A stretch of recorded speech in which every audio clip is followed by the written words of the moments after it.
Good morning, students. How are you? I hope you are safe and home. It is a challenge for us to stay at home. Students, don't roam without any reason. Stay at home and do your homework. Okay, students? Okay. Students, अब हम करते हैं अपना जो lesson चल रहा है अपवाह तंत्र के बारे में। इसमें आज का जो टॉपिक है वो है नदी अपवाह प्रवृत्ति, कि जो नदी जो बह रही है उसकी प्रवृत्ति कैसे होती है, वो किस प्रकार की होती है। देखो बच्चों, नदी के अंदर जो जल होता है वो कभी भी समान रूप से नहीं रहता। कभी वो उसकी मात्रा बढ़ जाती है तो कभी उसकी मात्रा कम हो जाती है। पूरे साल जो वो एक समान जो है वो नहीं रहती। ऋतुओं के अनुसार जो है उनके अंदर परिवर्तन आता रहता है। जिस ऋतु में आप गंगा व कावेरी नदियों में सर्वाधिक प्रवाह की अपेक्षा कर सकते हैं, तो ये जो हम कह सकते हैं कि ये सब जो है ना, जो नदी चलने का जो बन रहा है, जो उसमें नदी अपवाह प्रवृत्ति जो हमारे सामने आ रही है, ये डिफरेंट है बच्चों। आप जान सकते हैं कि उत्तर भारत की जो नदियां हैं वो नदियां जो है हिमालय पर्वत से निकलती है, और वहाँ पर जो ना वो नदियाँ हमेशा बारहमासी बहती है। इसका कारण क्या है बच्चों, कि जब हिमालय की नदियाँ में जो पानी है वो या तो वर्षा के समय में बारिश का पानी होता है, या फिर उसमें बर्फ़ का पानी यानी ग्लेशियर का जो पानी है वो उसके अंदर होता है। इसलिए हिमालय की जो नदियाँ होती है वो पूरा साल जो है वो बहती रहती है। जबकि जो प्रायद्वीपीय पठार की जो नदियाँ हैं वो कभी भी जो ना पूरा साल जो है वो नहीं बहती। क्योंकि इसका कारण क्या है, क्योंकि वो प्रायद्वीपीय पठार से जो है वो निकलती है, और इनके अंदर जो जल की मात्रा है वो मानसून ऋतु में अधिक होता है। जब सूखा सीजन आता है या सर्दी का सीजन आता है तब उनके अंदर जो है पानी जो है वो ख़त्म या उसका भाव जो है वो रुक जाता है। इसी के कारण जो है हम यहाँ ये कह सकते हैं कि हिमालय की जो नदियाँ हैं वो पूरा साल जो है वो बहती रहती है, जबकि जो हमारी प्रायद्वीपीय पठार की जो नदियाँ हैं वो सिर्फ मौसम के दौरान ही जो ना वो नदियाँ उसमें पानी का प्रवाह जो है वो रहता है।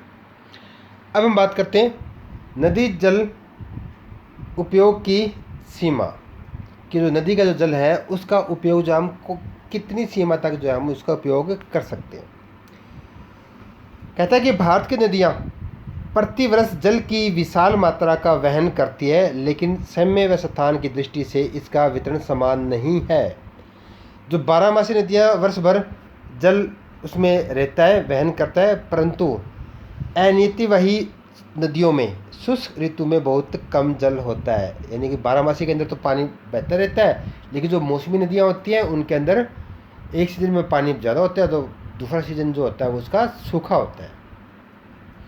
वर्षा ऋतु में अधिकांश जल बाढ़ में व्यर्थ हो जाता है। बच्चों, ये हमारे लिए बड़ी ही समस्या वाली बात है कि जब वर्षा ऋतु होती है तो उसमें जो पानी आता है वो पानी बाढ़ के रूप में वैसे ही बह जाता है, व्यर्थ बह जाता है, या फिर समुद्र में बह जाता है। इस प्रकार देश के एक भाग में बाढ़ होती है तो दूसरा भाग जो है वो सूखाग्रस्त होता है। ऐसा क्यों होता है? क्योंकि उनका सही से प्रबंध नहीं किया होता। इस प्रबंध की कमी की वजह से जो ना ऐसी समस्या उत्पन्न होती है कि भारत के अंदर जो है कभी तो बाढ़ आती है, कभी जो है सूखा का जो समस्या है वो बनी रहती है। उसके बाद हम बात करते हैं कि जो नदियां हैं उनके जल को जो है किस प्रकार जो वो नियंत्रण किया जा सकता है। तो बच्चों, नदियों को जो जल का जो नियंत्रण है वो नियंत्रण कैसे कर सकते हैं हम? बाढ़ का जो क्षेत्र होता है या फिर जहाँ पर्वतीय क्षेत्र होता है वहाँ पर बांध बनाकर जो है हम उस पानी को जो है रोक सकते हैं, और उस रोके हुए जल को जो है हम बाद में भी उसका उपयोग कर सकते हैं। ये कठिनाई भरा कार्य है, लेकिन इसका यही एक रास्ता है। उसके बाद जो है ये आप लोगों को बता देते हैं कि जो वर्षा जल संग्रहण जो मेथड है वो सबसे उचित जो है वो मेथड है। जो देश के अंदर स्वच्छ जल की जो समस्या आ रही है वो आने वाले समय के अंदर और भी विकट होएगी। अगर भावी पीढ़ी जो है इस समस्या से अब तक अवगत नहीं है तो ये उन लोगों के लिए जो है ना काफ़ी दुर्भाग्यपूर्ण बात हम मान सकते हैं। बच्चों, जो जल की समस्या है उसका समस्या का सबसे बेस्ट जो समाधान है वो है वर्षा जल ग्रहण या संरक्षण। अगर हर व्यक्ति हर घर के अंदर जो वर्षा जल का जो संग्रहण किया जाने लग जाते हैं तो उससे काफ़ी हद तक जो समस्या है वो सॉल्व हो सकती है। अब हम बात करते हैं कि नदियों के द्वारा जो कौन कौन सी जो समस्या है उनके सामने आ जाती है। पहले कहते हैं पर्याप्त मात्रा में जल उपलब्ध ना होना। नदियों के अंदर जो ना पर्याप्त मात्रा में जल नहीं होता, कभी वो सूख जाती है तो कभी उसके अंदर मात्रा बढ़ जाती है। नदी जल प्रदूषण, ये देखो कितना अच्छा पॉइंट है यहाँ पर। सबसे बड़ी समस्या यही है हमारे देश के अंदर कि हमने जो है नदियों को जो ना स्वच्छ जल के बजाय उनको हमने गंदा नाला जो वो बनाकर छोड़ दिया है। नदी जल में गाद का मतलब बच्चों यहाँ पर ये क्या कहता है कि जो नदियाँ बहती है उनके अपने साथ जो मिट्टी भाग कर लेकर आती है वो अपने तल छटी में जमा कर देती है और गाद की जो समस्या बन जाती है। उसके बाद ऋतुवन जल का असमान प्रवाह, कि यहाँ पर कुछ ऋतुएं ऐसी है जहाँ उस टाइम काफ़ी भारी वर्षा होती है तो कुछ ऐसा समय होता है जब वर्षा नहीं होती, तो ये इससे क्या होता है कि जो प्रवाह है वो असमान रूप से बढ़ जाता है।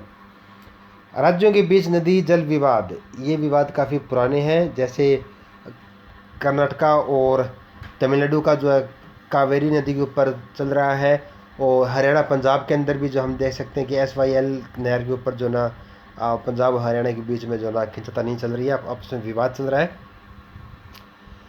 मध्य धारा की और बस्तियों के विस्तार के कारण नदी वाहिकाओं का सिकुड़ना, ये कहता है कि जो ना बस्तियां जो है ना जो प्रवाह है नदियों का उस प्रवाह के अंदर जो है ना वो नदी लोग जब वहाँ पर निवास स्थान बना रहे हैं तो उससे क्या होता है कि अवरोध उत्पन्न हो रहा है। अब हम बात करते हैं नदियाँ प्रदूषित क्यों है। बच्चों, ये तो आप सभी जान सकते हैं, पता भी होगा आप लोगों को कि जो नदियाँ हैं वो प्रदूषित क्यों होती है। क्या आपने शहरों के गंदे पानी को नदियों में गिरते देखा है? औद्योगिक कूड़ा करकट कहाँ डाला जाता है? बहुत से शमशान घाट नदी किनारे हैं और कई बार मृत शरीरों को नदियों में डाल दिया जाता है। बच्चों, ऐसी प्रक्रिया जो हरिद्वार के अंदर जो देखने को मिल सकती है, वहाँ पर जो अधजली लाशों को भी जो है नदियों के अंदर जो वो डाल देते हैं।